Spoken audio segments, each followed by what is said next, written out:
So I'm trying another spicy snack made by Cheetos. This one is baked, 50% less fat, flaming hot, flavored. So let's see what this is about. I always like the Cheetos, hot Cheetos. That I will enjoy that one. So I said I'm gonna try this one since it's baked. This should be quite interesting. This is what they look like. As you can see, like they normally do. Pack is half full, so let me just taste one quickly.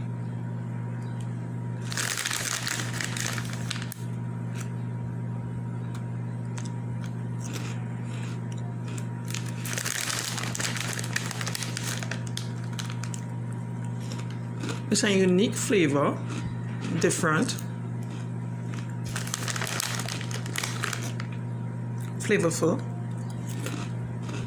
crunchy, nice, thumbs up.